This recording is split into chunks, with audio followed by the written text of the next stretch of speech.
Bismillahirrahmanirrahim. Assalamualaikum warahmatullahi wabarakatuh. Waalaikumsalam warahmatullahi wabarakatuh. Terima kasih kepada Bapak Kepala Sekolah SMP 4 yang diwakilkan oleh Bapak Kasanova dan juga Bapak Ibu Guru yang telah bersedia hadir pada kesempatan hari ini untuk mengikuti diseminasi dan implementasi konsep budaya positif di lingkungan sekolah.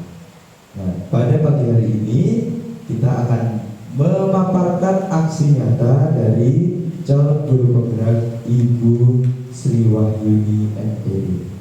Nah, kepada Ibu Sri Wahyuni MPD, kami persilakan.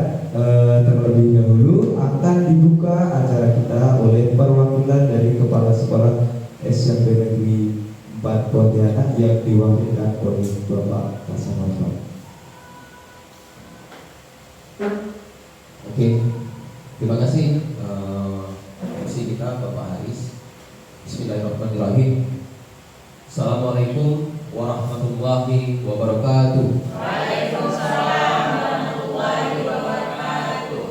Alhamdulillah rabbil alamin. Wassalatu wassalamu ala asrofil anbiya'i wal mursalin sayyidina maulana Muhammadin wa ala alihi wa sahbihi ajma'in. Bapak-bapak, ibu-ibu, dan guru SMP 4 Kota Pontianak yang sama-sama saya hormati, sebelum saya memberikan sambutan pada acara penyelenggaraan aksi nyata modul ke-14 diseminasi dan implementasi konsep inti budaya positif di lingkungan SMP Negeri 4 Kota Pontianak ini, izinkan saya terlebih dahulu menyampaikan permohonan maaf dari Kepala Sekolah SMP 4 Pontianak yang hari ini berhalangan hadir karena bersamaan dalam rangka kegiatan IHT di SMP Negeri 4 Kota Pontianak. Pertama-tama, mari kita sampaikan selawat dan salam kita kepada baginda kita Nabi besar Muhammad SAW. Mudah-mudahan kepada keluarga, sahabat serta pengikutnya mendapatkan syafaat hingga akhir zaman. Amin amin ya rabbal alamin. Pertama-tama saya mengucapkan selamat kepada calon guru penggerak yaitu Ibu Sri Wahyuni Magister Pendidikan yang hari ini ingin menyampaikan konsep inti budaya positif di SMP Negeri 4 dalam rangka salah satu upaya untuk menjadi syarat CGP di angkatan 9 di SMP Negeri 4 Kota Pontianak. Bapak Ibu yang saya hormati, hari ini ada dua penampilan yaitu Ibu Sri Wahyuni dan Magister Pendidikan dan Pak Muhammad Safi Aris Saputra. Saya berharap Bapak-bapak Ibu rekan guru dapat mengikuti ini dengan baik, dengan cermat agar pelaksanaan yang diikuti dapat sempurna dalam penilaian dalam rangka calon guru penggerak di angkatan 9 di SMP 4 Kota Pontianak ini. Untuk itu yang dapat saya sampaikan dari mewakili Kepala Sekolah SMP 4 Kota Pontianak, saya ucapkan selamat ke Ibu Sri dan Pak Haris. Saya akhiri wabillahi taufiq wal hidayah. Assalamualaikum warahmatullahi wabarakatuh. Waalaikumsalam warahmatullahi wabarakatuh. Terima kasih kami ucapkan kepada Bapak Kasanova yang telah mewakili Kepala Sekolah SMP Negeri 4 Pontianak untuk membuka acara pada kegiatan pagi hari. Untuk mempersingkat waktu, kami akan segera menampilkan atau mempresentasikan aksi nyata modul 1.4 untuk diseminasi dan implementasi konsep inti budaya positif di lingkungan SMP Negeri 4 Pontianak. Presentasi akan dipresentasikan oleh Ibu Sri Wahyuni MPD. Kepada Ibu Sri Wahyuni MPD, kami persilakan.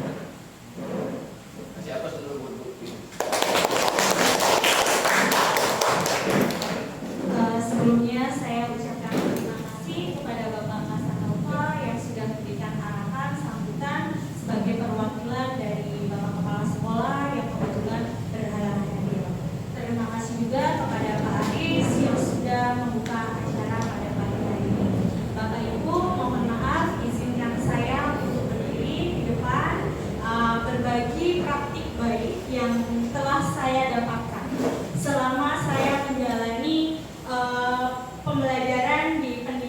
guru penggerak. Nah, pada pagi hari ini saya akan diseminasi dan implementasi konsep inti budaya positif di lingkungan SMP Negeri 4 Pontianak. Oke, silakan Bu. Nah, yang pertama, Bapak Ibu, kita kan sudah digonggongkan tentang kurikulum merdeka, gitu ya.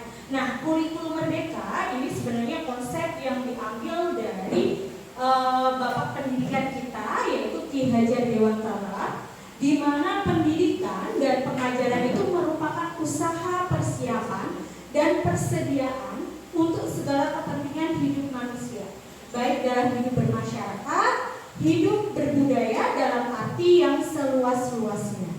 Kemudian di sini menurut Ki Hajar Dewantara sendiri bahwa mendidik itu kita sama dengan menuntun, ya.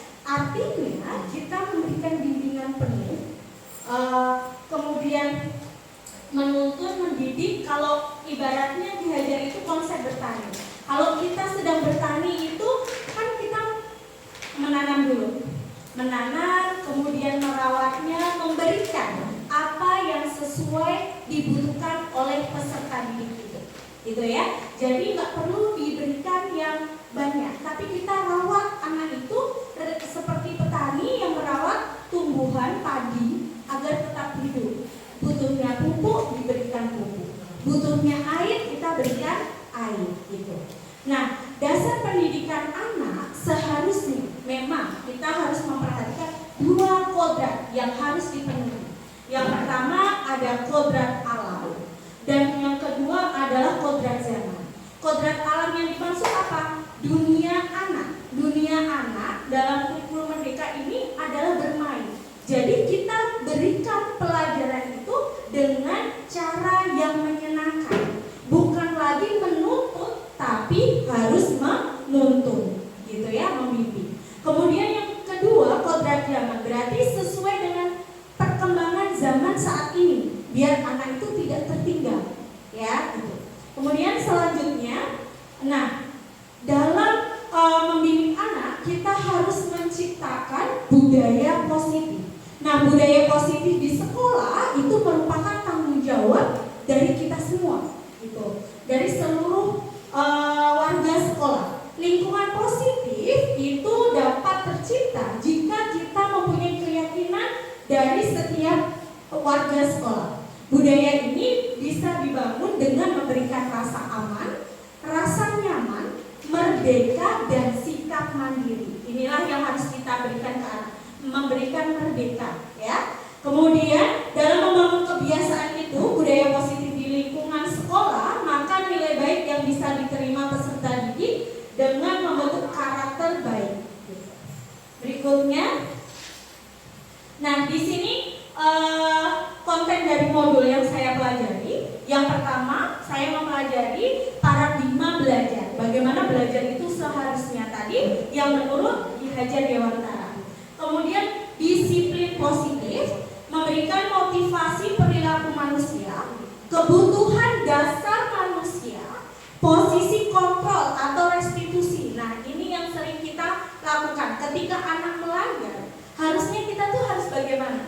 Jangan cuma dalam posisi kita menghukum. Itu tidak diperbolehkan menurut Ki Hajar Dewantara, ya. Kemudian memberikan keyakinan kelas dan segitiga restitusi. Jadi tidak hanya aturan, tapi kita memberikan pilihan yang diyakini oleh peserta didik kita, gitu. Nah, di sini yang pertama adalah paradigma belajar. Bagaimana perubahan paradigma pembelajaran dari paradigma lama ke paradigma baru. Apakah kita sudah berada di paradigma baru sekarang? Sudah, ya. Kita sudah melakukan pembelajaran mengutamakan kurikulum merdeka yang sudah kita mulai. Nah, ini paradigmanya. Jadi pemikiran Ki Hajar Dewantara bahwa nih yang digaung-gaungkan, pembelajaran harus berpihak pada siswa atau menghamba pada siswa. Jadi pendidikan itu bebas dengan segala ikatan, dengan suci hati mendekati anak, bukan untuk meminta suatu hak, melainkan berhamba pada anak. Pembelajaran di sini dikenal dengan student center atau berpusat semuanya siswa yang mampu siswa itu nantinya berkembang sesuai dengan kodrat alam dan kodrat zaman. Jadi memang kodratnya anak-anak itu bermain gitu. Makanya di kurikulum Merdeka ini kita diberikan kebebasan untuk memilih gitu ya. Nah, berikutnya lagi teacher center atau pembelajaran yang berpusat pada guru di sini. Guru mengajar, murid belajar. Guru mengetahui segala sesuatu, murid itu tidak tahu. Jadi murid itu dianggap gak ngerti apa-apa. Guru bercerita, murid mendengarkan. Nah, apakah kita seperti ini atau tidak, gitu ya? Kemudian guru sebagai subjek dalam pembelajaran, muridnya adalah objek. Nah, guru menentukan peraturan, murid harus mengikuti aturannya. Kemudian guru berbuat, murid hanya membayangkan perbuatan yang dilakukan. Guru memilih pembelajarannya, sedangkan murid hanya bisa mengikuti, gitu. Pokoknya harus belajar ini, gitu ya. Nah, karena posisi guru terlalu dominan, metode ini akan segera ditinggalkan atau dihapuskan, ya. Berikutnya, sedangkan perbedaan dengan student center. Nah, di sini metode pada pembelajaran student center itu kita harus yang pertama aktif. Kita mengaktifkan anak. Jadi kita ubah mindset kita bahwa ramai di kelas itu belum tentu itu salah. Kita lihat dulu konteksnya. Sedang apa guru itu? Nggak harus diam, duduk, lama-lama muridnya ngantuk, kan gitu ya. Kemudian yang kedua, konstruktif. Kita membangun pelajaran itu. Kita hanya sebagai guru itu menuntut. Nah, coba cari ini. Apa yang kamu temukan? Seperti itu. Kemudian kolaboratif. Biarkan mereka bekerja sama. Diskusi. Nah ini, mungkin ada beberapa yang kita masih itu. Kok kelasnya rame ya? Nggak ada gurunya ya? Padahal ada. Mungkin di situ ada sesuatu yang sedang dilaksanakan oleh guru itu, gitu. Kemudian dia antusias, dialog, kemudian konseptual, reflektif, multisensori, dan yang kesembilan ada HOTS atau HOTS. Nah di sini ada kelebihannya ya. Student center meningkatkan daya kritis, kemudian mendorong pembelajaran, terus kelemahannya. Nah ini yang sering kita rasakan, sulit diterapkan pada kelas besar, apalagi anaknya 33 ya di kelas kita. Kemudian memerlukan lebih banyak waktu, kurang cocok peserta didik yang aktif, mandiri, dan demokratis. Tapi ini memang harus kita laksanakan, ya Bapak Ibu ya. Kemudian bagian 2, oleh karena itu dalam merancang itu kita harus membentuk disiplin positif. Nah disiplin positif ini bagaimana penerapannya? Apakah disiplin positif itu sama dengan hukuman? Kita lihat. Selanjutnya, nah disiplin positif, jenis disiplin itu ada 2. Di sini konsekuensi dan restitusi. Jadi konsekuensi dan restitusi ini ada perbedaan. Kira-kira kalau konsekuensi itu ketika anak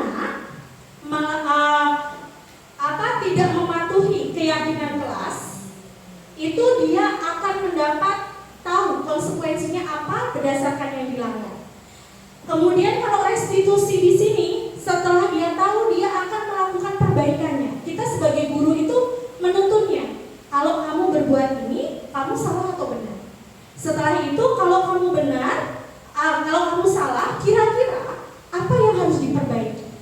Bagaimana caranya? Itulah dari sikap restitusi. Selanjutnya, nah di sini makna disiplin positif itu Ki Hajar Dewantara menyatakan bahwa untuk menciptakan peserta didik yang merdeka, maka syarat utamanya harus disiplin yang kuat. Nah di sini tidak lahir dari orang lain, tapi dari motivasi internal itu sendiri, ya, dari dalamnya.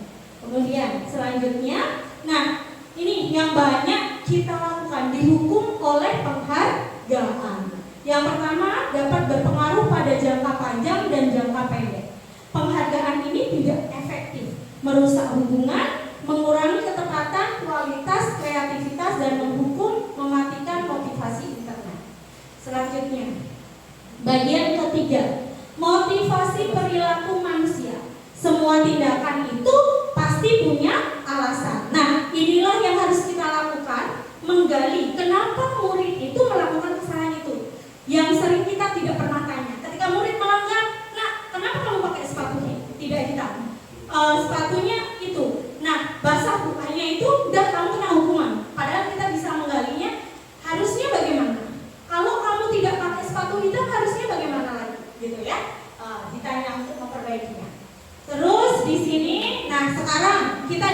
sama-sama Bapak Ibu. Ada contoh sebagai seorang guru, saat Anda hadir mengajar di kelas tepat waktu, motivasi apakah yang mendasari tindakan Anda? Apakah Anda datang tepat waktu karena tidak ingin ditegur atasan, kemudian mendapat surat peringatan, atau Anda ingin mendapat pujian dari atasan? Nah, ini ya, dan mendapat imbalan atau penghargaan, atau menghargai waktu karena Anda ingin menghargai waktu, menghargai diri sendiri, kemudian menghargai manakah yang paling kuat.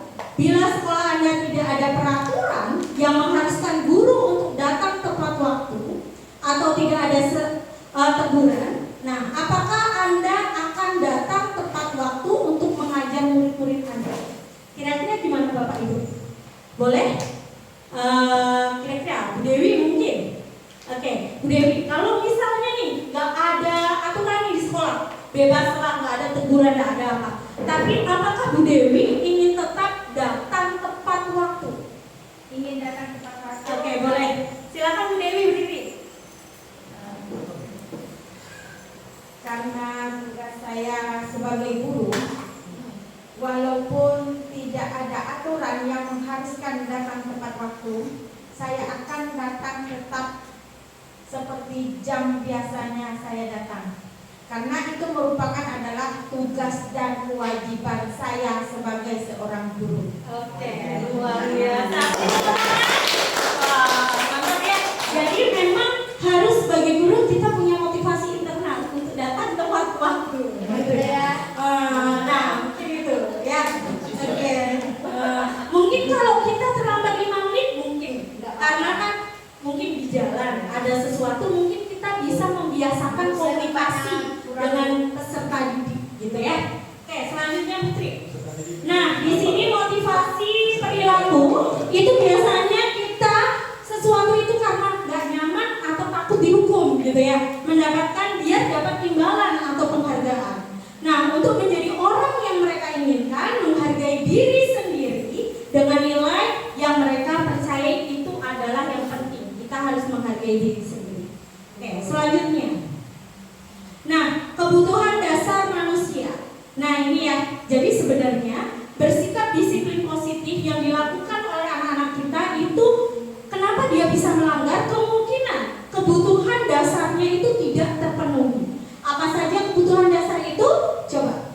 Yang pertama ada penguasaan, kemudian ada kesenangan, cinta kasih sayang, kebebasan, dan bertahan hidup. Artinya apa Bapak Ibu?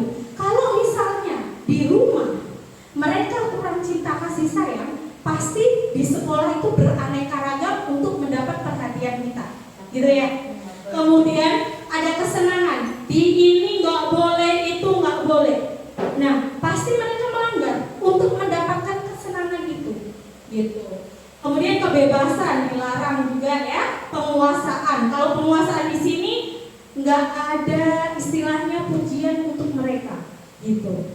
Selanjutnya bertahan hidup. Nah, di sini ya ada survive, ada fun. Nah, ini ada beberapa contohnya.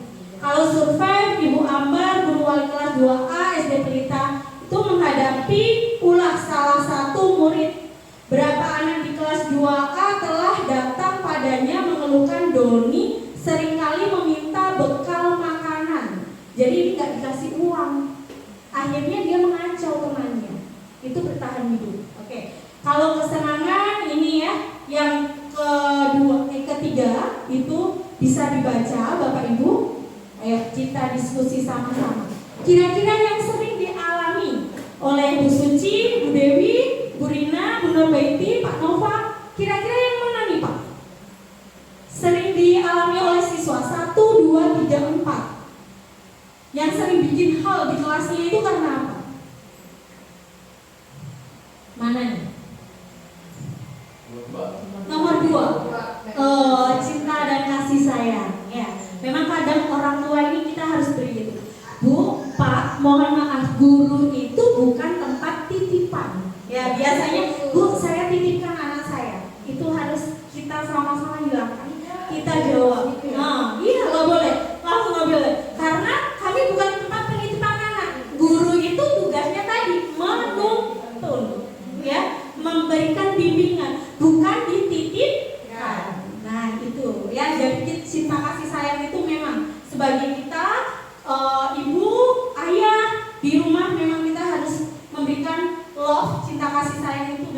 penuh, biar dia tidak mencari kasih sayang yang lainnya. Gitu. Selanjutnya, nah ini mari kita diskusikan.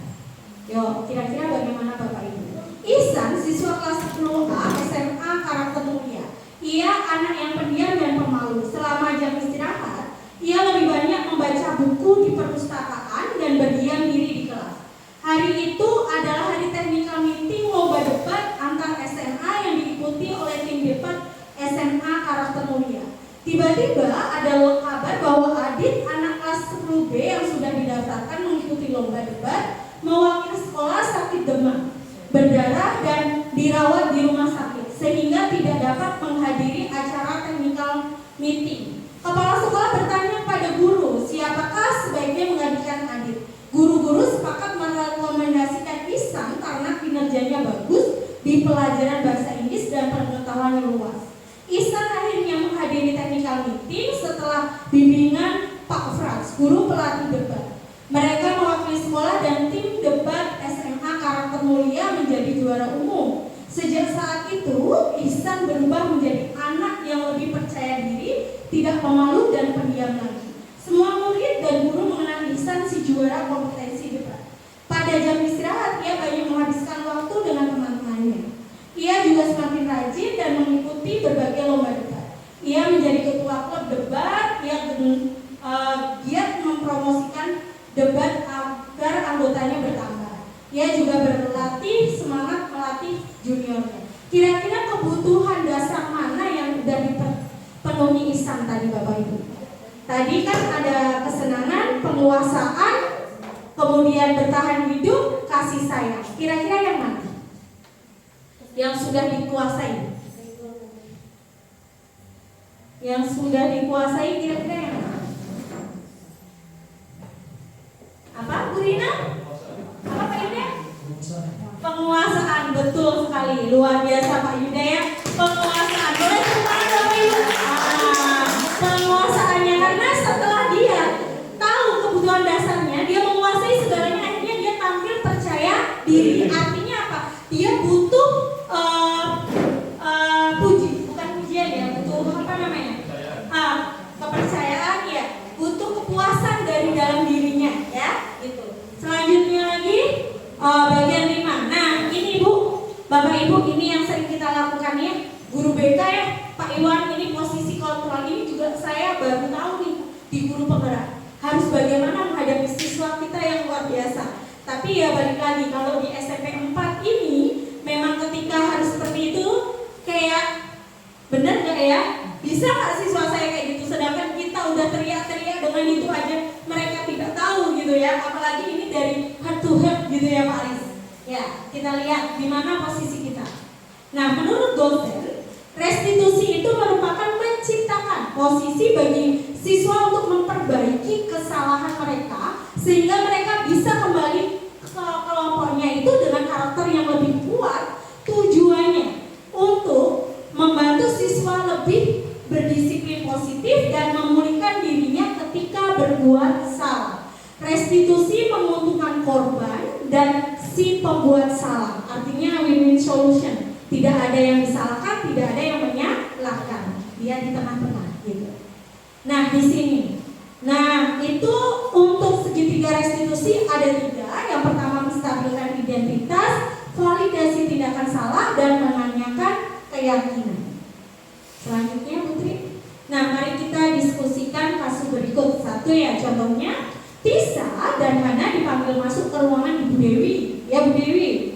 Kemudian kepala sekolah SMA Makmur, Ibu Dewi baru saja mendapatkan pengaduan dari Ibu dan Tisa bahwa Hana menggunakan kata-kata kasar dan merendahkan Tisa di sosial media. Anto jarang sekali hadir pembelajaran jarak jauh.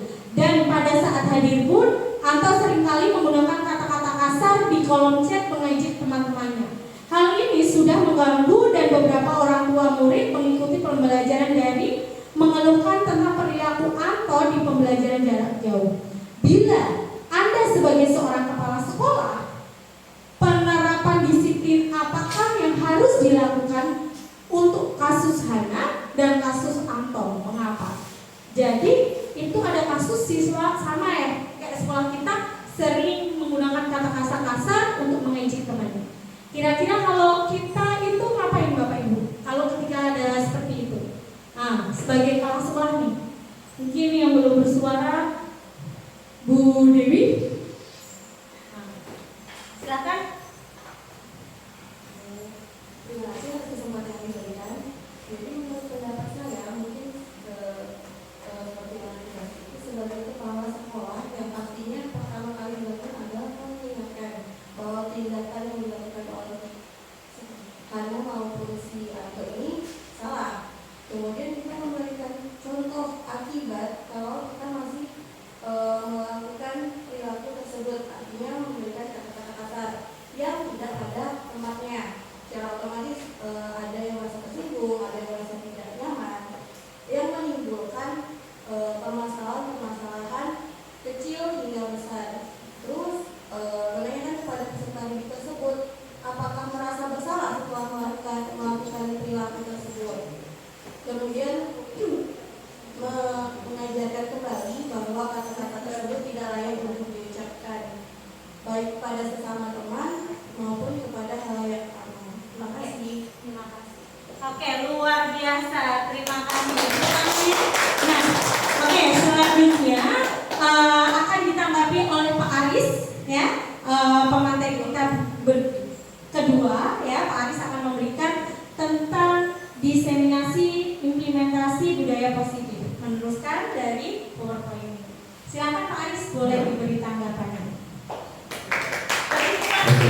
Terima kasih Bu Yuni untuk tadi materi yang awal telah disampaikan oleh Bu Yuni, sangat luar biasa, sangat menginspirasi, dan tanggapan dari Bapak Ibu yang hadir luar biasa, sangat antusias dan sangat aktif. Tadi ada jawaban dari Bu Dewi, ada dari Pak Yuda, ada dari Bu Dewi Rasiati, luar biasa. Tadi tanggapan dari Bu Dewi Rasiati tadi sangat luar biasa. Ya, tugas kita itu sebagai seorang pemimpin pembelajaran atau sebagai nanti juga seumpama kita diberikan kesempatan menjadi kepala sekolah. Nah, tugas kita, tempat kita itu adalah sebagai manajerial, ya. Jadi kita bertugas sebagai manajer, tidak memihak kepada salah satu, melainkan kita harus mencari jalan yang paling tepat, ya. Kita harus menggunakan segitiga restitusi seperti itu tadi, ya Bu Yuni, ya. Nah, posisi guru dalam restitusi. Nah, ini ada 5, ya. Posisi guru sebagai restitusi, sebagai penghukum, pembuat rasa bersalah, pemantau, manajerial, dan teman. Ya, ini adalah posisi guru untuk saat merestitusi. Nah, posisi guru dalam restitusi ini sudah ada bagiannya yang telah disajikan dalam slide. Mungkin bisa dilanjutkan.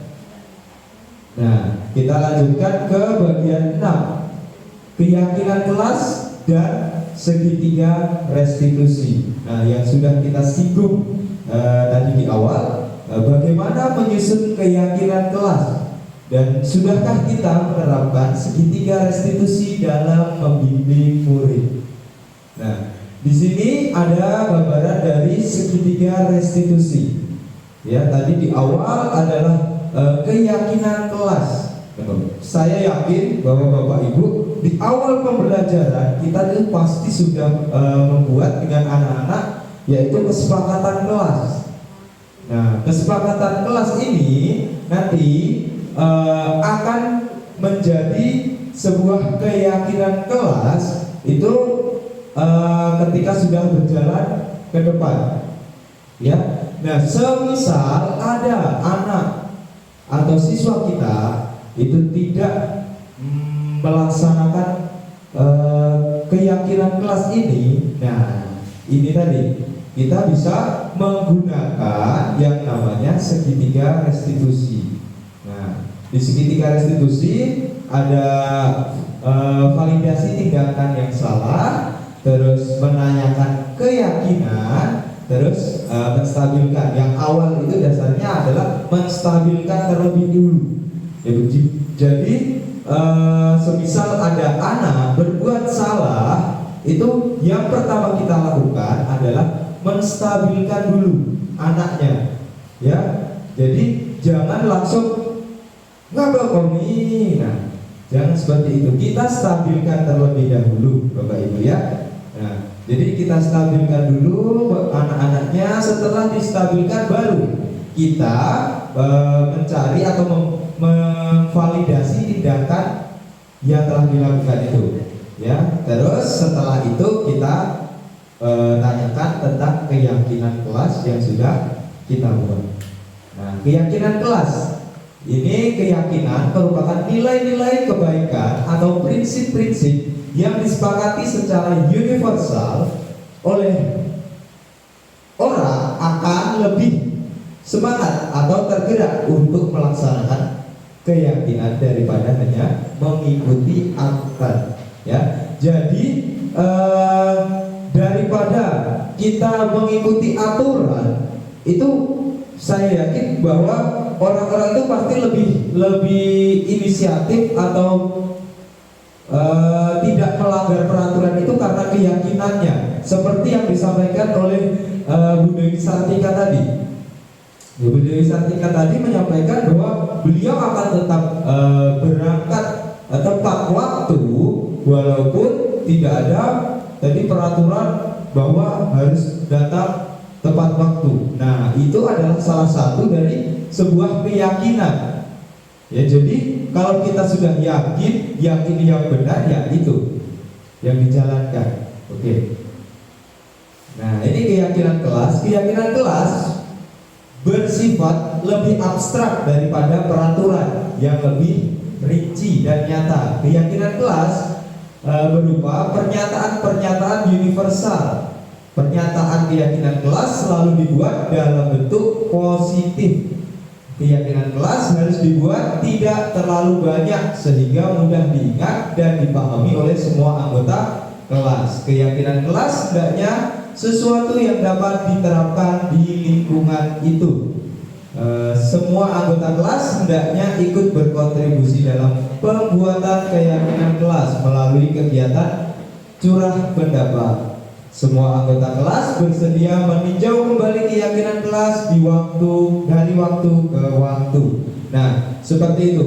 Jadi keyakinan kelas ini tadi itu harus dibuat bersama-sama secara sadar, dan kita yang ada di dalam kelas itu bukan hanya siswa tapi juga kita sebagai pengajar di dalam kelas juga ikut menjalankan keyakinan kelas. Nah, untuk kedepannya kita harus selalu meninjau masih relevankah keyakinan kelas yang kita jalani sekarang.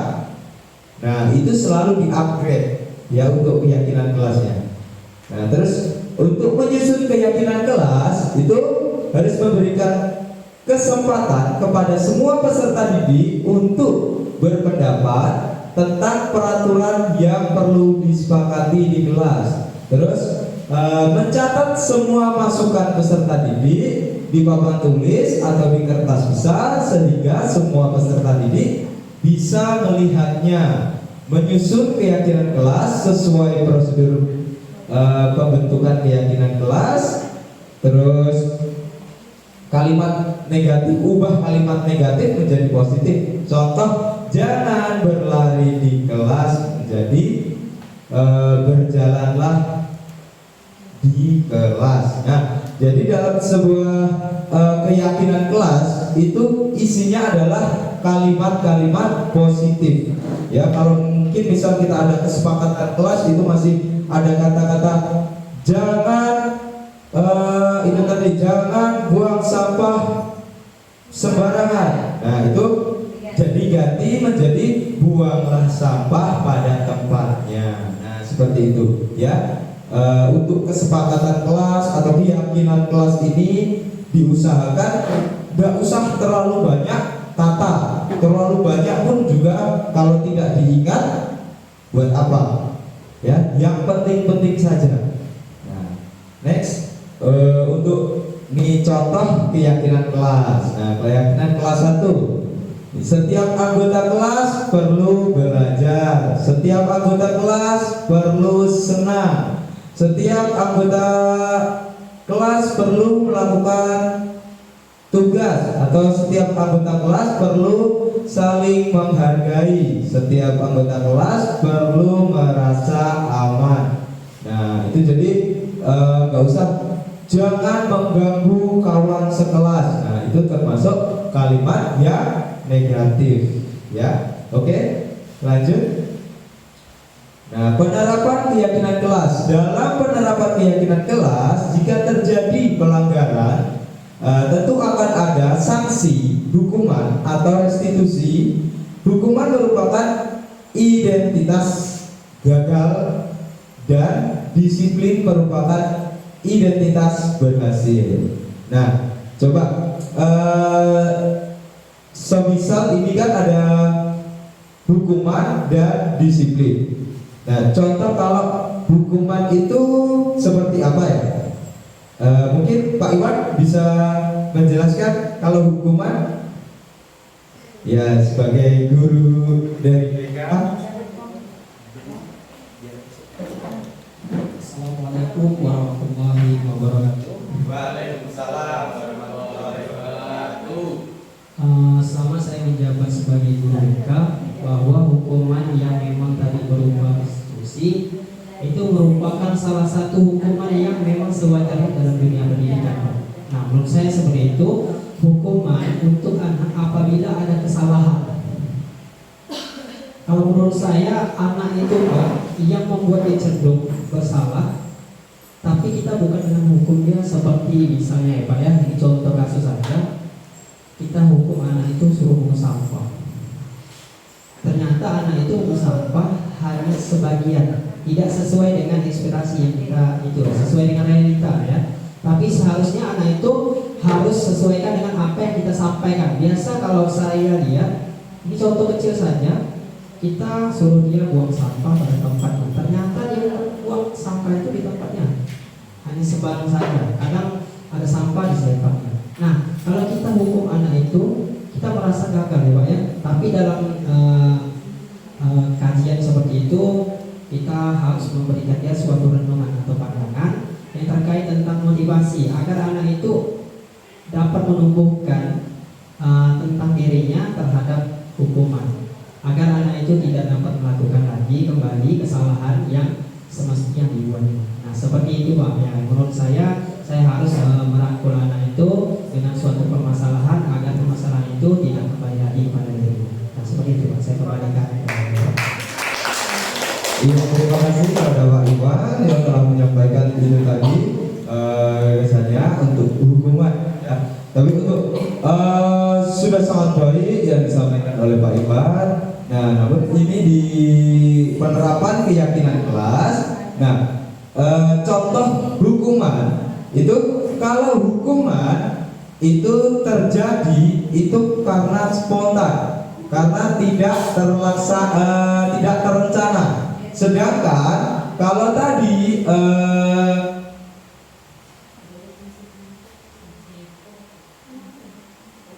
ya ini tadi kalau hukuman, kalau yang satu mendisiplinkan itu berupa kita sudah ada kesepakatan terlebih dahulu. Ya, kalau ada kesepakatan, misal udah ada kesepakatan kalau datang sekolah harus menggunakan pakaian rapi. Ada dua belah pihak yang sepakat antara siswa dan guru. Nah, itu namanya mendisiplinkan. Ya, kalau dia melanggar tidak berpakaian rapi, itu kita bukan menghukum tapi mendisiplinkan. Sedangkan kalau hukuman itu kalau tiba-tiba anak datang tidak pakai sepatu, Pak, kami tidak pakai sepatu karena sepatu kami basah. Nah, terus tiba-tiba gurunya, nggak boleh, kamu nggak boleh masuk, kamu harus ngepel kamar mandi. Nah, itu namanya hukuman, ya. Jadi kalau hukuman tidak ada kesepakatan antara kedua belah pihak. Ya, oke lanjut. Nah ini untuk penerapan keyakinan kelas. Nah ini untuk penerapan keyakinan kelasnya. Nah di sini ada sanksi, konsekuensi, terus ada restitusi. Ya, di depan ada hukuman. Sesuatu yang menyakitkan harus terjadi. Itu adalah definisi dari hukuman. Terus sanksi atau konsekuensi itu adalah sesuatu yang harus terjadi. Restitusi merupakan pilihan. Jadi tugas kita sebagai pengajar itu kita harus pandai-pandai merestitusi siswa kita atau murid kita. Ya, kalau terjadi masalah itu harus kita restitusi. Seperti kita gunakan tadi segitiga restitusi. Segitiga restitusi tadi apa? Ada yang masih ingat? Yang pertama menstabilkan. Ya benar sekali Bu Suci. Terus berikutnya setelah itu, setelah menstabilkan, Bu Halimah, iya memvalidasi, luar biasa. Terus yang terakhir baru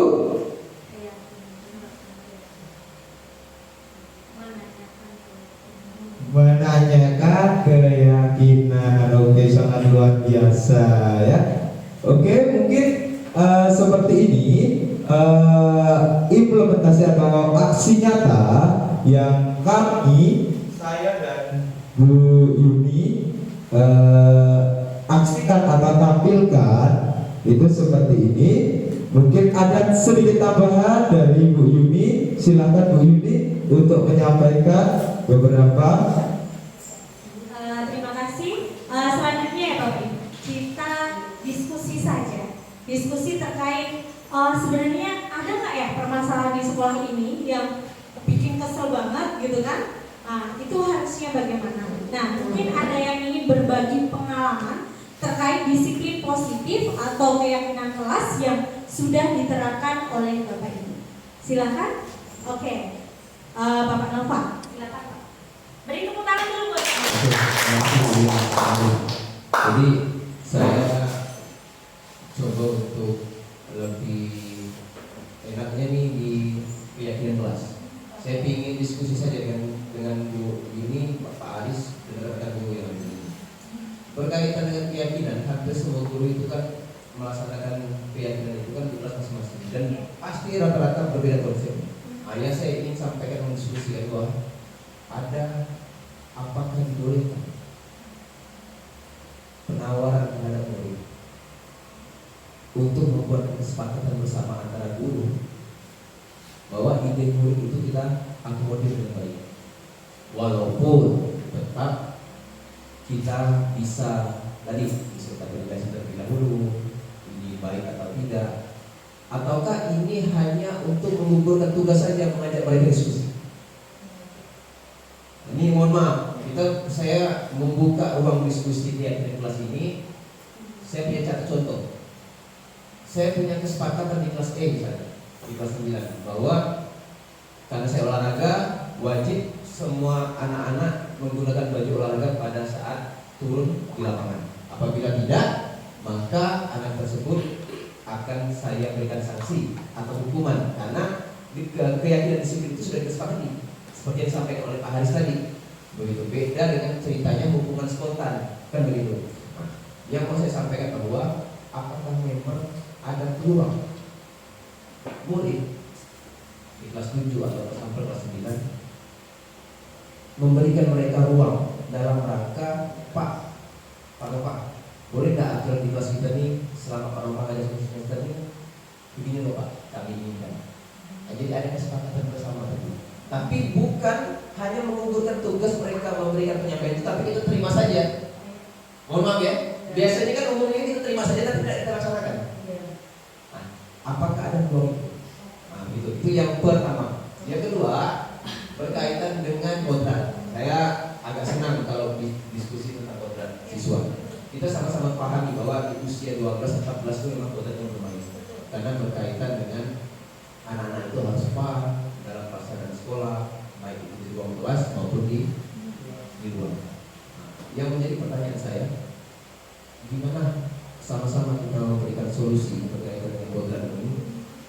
meyakinkan anak-anak kita tidak melepaskan tanggung jawabnya selaku pendidik. Nah, itu yang harus sama-sama untuk kita bisa cermati. Karena mengapa?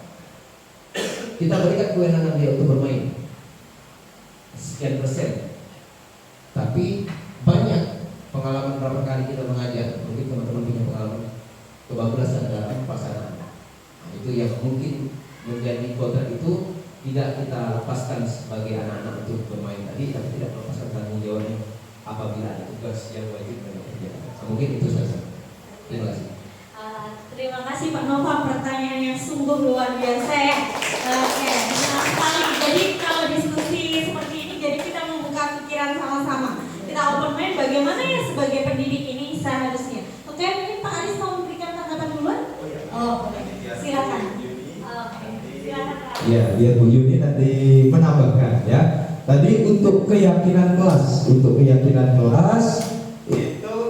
memang sebaiknya itu dari siswa ya, dan kita sepakati sebagai guru itu sebaiknya seperti itu, dan seyogyanya kita sebagai guru harus menjalankan ya keyakinan kelas tadi ya, karena kita sudah sepakati dengan siswa-siswa semisal tadi keyakinan kelasnya di awal pembelajaran kalau di olahraga itu harus menggunakan pakaian olahraga, keyakinan kelasnya. Nah, itu keluar dari siswa seperti itu.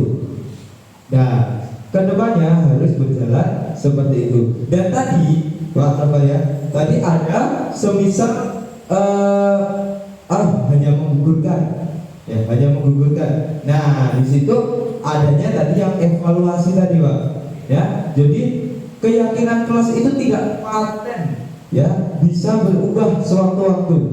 Jadi semisal sudah tidak relevan dengan yang terjadi, itu kita bisa mengubahnya, atau oh ternyata ini sudah nggak relevan, ternyata ini kurang berjalan. Nah, itu bisa kita revisi lagi. Makanya tadi bisa berganti, kita selalu mengecek lagi ini berjalan enggak. Nah, sebagai seorang pengajar kita juga harus melakukan itu. Kita kesepakatan kelas kita udah berjalan belum sih?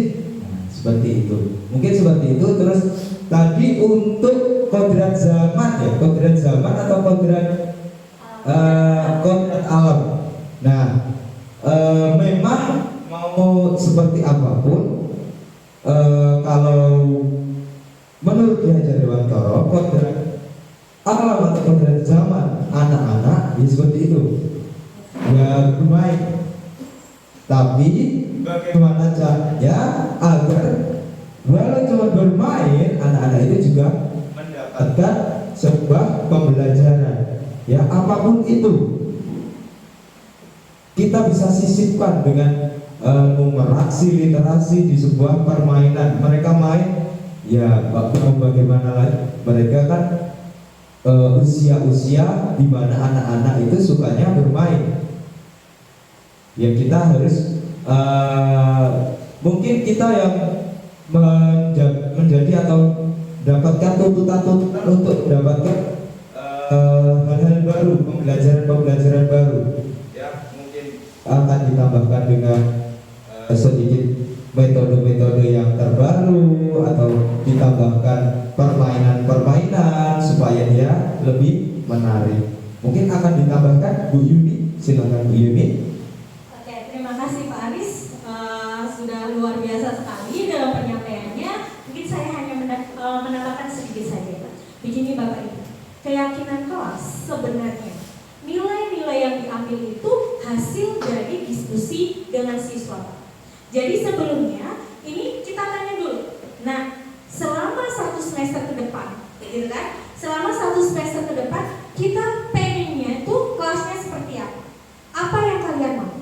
Mungkin dari situ siswa persatu kita tanya, kita tampilkan, atau kita pakai apa ya, kertas gitu ya, kertas kecil tuh sticky note. Nanti mereka suruh nulis dulu apa yang kalian inginkan. Nah, kita tempelkan di papan Bapak Ibu. Setelah kita tempelkan, kita ajak mereka berdiskusi. Kira-kira kayak gini cocok nggak buat kelas kita? Pas nggak? Gitu kan? Itu kan berdasarkan nilai-nilai yang diambil dari mereka sendiri. Nah setelah itu barulah kita ubah dari kalimat negatif itu menjadi kalimat yang positif. Nah setelah itu baru kita sepakati, ajak mereka sepakat untuk ini, kita bisa yakini kelas ini, kita bisa itu lakukan ini selama 1 semester ke depan, gitu kan? Nah kemudian setelah kita itu baru kita evaluasi, apakah nilai ini sudah tercapai atau belum? Apakah nilai ini pas atau tidak? Nah tadi betul kata Pak Nova, mungkin anak-anak tetap nggak pakai baju olahraga dengan alasan bahwa sudah nggak muat, ya wajar, gitu kan? Kita logikanya kelas 7, 8, 9 baju olahraganya cuma 1. Padahal di usia itu anak mengalami pertumbuhan. Nah sebagai guru olahraga mungkin dengan sekolah harus pakai baju olahraga yang seperti itu ya Pak. Mungkin bisa difasilitasi pakai baju warna apa, disepakati aja. Kalau sekelas itu semuanya sama, seirama, saya yakin itu juga diperbolehkan ya Pak. Asal kita sama-sama meyakini itu, gitu. Karena memang Pak, kalau usia ini saya paham, apalagi Pak Nova mengajar kelas ujung ya, kelas masih kelas tinggi, kelas 9, dimana seragam olahraga itu dari kelas 7 ya Bapak Ibu. Jadi yang udah bertambah, udah gak muat, yang udah kelihatan gitu kan. Nah itulah mungkin bisa digali kesepakatannya bersama lagi, kita maunya pakai baju yang seperti apa, biar kalian tidak ada yang tidak ikut olahraga.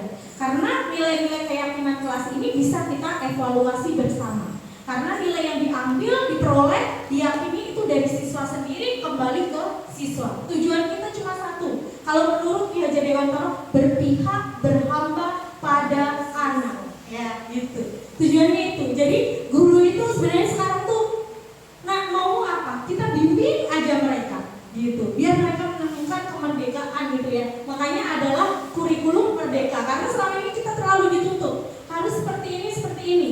Nah sekarang kita diberikan kebebasan. Dan tadi ini juga berkaitan dengan pertanyaan yang kedua dari Pak Nova tadi, kodrat alam dan kodrat zaman. Dalam pembelajaran kita diberikan ada CP ya, kalau di kurikulum merdeka itu. Nah CP itu ada pilihan-pilihannya apa saja. Nah di situ kalau kodrat zaman bagaimana? Dengan permainan, ya bermain. Karena usia anak itu 12 wirama ya Pak. Kalau ada tingkatannya itu ada namanya wirama. Nah di situ kita bermain, belajar itu sambil bermain, disisipi. Kan nggak mungkin kita menjelaskan terus. Mungkin saat kita ada waktunya menjelaskan, disisipi dengan ice breaking sebentar. Diberikan ice breaking, meningkatkan minat dan motivasinya lagi. Kemudian dalam selesai memberikan pelajaran, mungkin melatih soalnya dengan bermain. Kita tempelkan soal ke depan, terus anak-anak berkelompok membentuk ular. Nah ini kemarin sudah kita lakukan di P5, kaitannya dengan mereka diberi kebebasan untuk memilih bola, suku mana yang ingin dia pelajari. Itu merupakan salah satu kodrat zaman. Jadi mereka bermain, tapi tujuannya ada di permainan itu. Bukan hanya sekedar bermain-main saja, gitu ya. Nah mungkin di pelajaran kita juga ada. Kita pengennya ulangan nggak harus kok ulangan itu yang tertulis ini enggak. Mereka bisa, kamu pengennya materi ini nanti belajarnya kayak apa, itu sesuai dengan karakter mereka, gaya belajar mereka. Itulah gunanya kita tadi. Ibaratnya mendidik itu seperti bertani.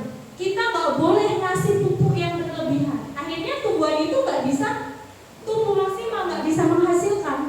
Jadi kita berikan yang sesuai dengan apa yang mereka butuhkan.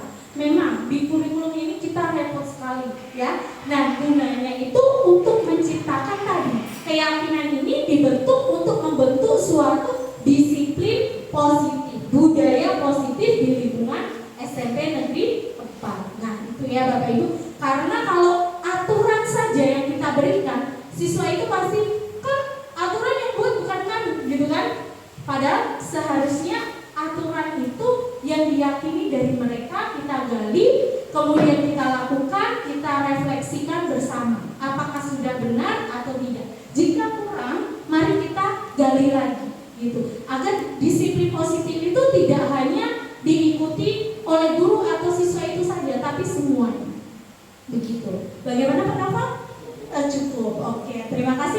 ada tanggapan lagi dari Bapak Ibu? Silakan, satu lagi. Bu Nurbaiti mungkin? Nah ini. Atau Bu Halimah? Boleh? Sudah. Bu Suci ingin berbagi. Udah. Oh, namanya ini udah jelas semua dengan raut-rautnya ya. Udah begitu ya. Udah. Oke ya Bapak Ibu, dengan diharapkan ini kami hanya berbagi praktik baik ya Bapak Ibu. Di depan tidak menggurui sama sekali tidak. Kami hanya mencoba memberikan informasi, menyampaikan apa yang kami terima, apa yang kami pelajari ini agar bisa bermanfaat untuk kita semua. Itu ya Bapak Ibu tujuan kami. Gitu. Terima kasih. Mungkin saya kembalikan ke Pak Aris. Oke, itu tadi yang telah disampaikan oleh Bu Yuni. Nah, sekali lagi ya Bu, Bapak, di sini bukan saya lebih tahu tentang cara mendidik anak, bukan, kita belajar bersama ya Bapak ya. Jadi di sini bukan karena saya udah tahu, saya mengajarkan, enggak. Kita belajar bersama ya Bapak ya. Saya pun juga masih belajar sama rekan-rekan semuanya sama. Ya sekali lagi kami bukan mengajarkan, kami bukan wah ini lebih tahu, bukan. Kami belajar bersama biar kita bisa bersama-sama mendapatkan hal yang positif. Oke? Izin menambahkan sebentar. Oke, Bapak Ibu, mohon maaf izin menambahkan sebentar. Nah, satu lagi, budaya positif ini bisa kita ciptakan jika kita ada kerjasama, kolaborasi. Apapun mata pelajarannya, jika kita bekerja bersama, kolaborasi, insya Allah ini pasti kita bisa jalankan bersama. Gitu ya, kuncinya cuma satu, kita kolaborasi. Meyakini satu yang ingin kita terapkan, yaitu budaya positif di lingkungan SMP Negeri 4 Pontianak. Gitu Pak. Iya. Kan ini sekarang udah bukan zamannya kompetisi, tapi zamannya kolaborasi. Tidak ada kompetisi, tak ada persaingan. Kita bersama-sama berkolaborasi untuk menciptakan Indonesia Emas 2045. Ya. Oke. Terima kasih. Ini tadi yang bisa kami sampaikan pada kegiatan hari ini. Kurang lebihnya kami mohon maaf yang sebesar-besarnya dan terima kasih atas antusias rekan-rekan yang sudah hadir. Sekiranya cukup dari saya dan Bu Yuni. Billahi taufiq wal hidayah. Wassalamualaikum warahmatullahi wabarakatuh.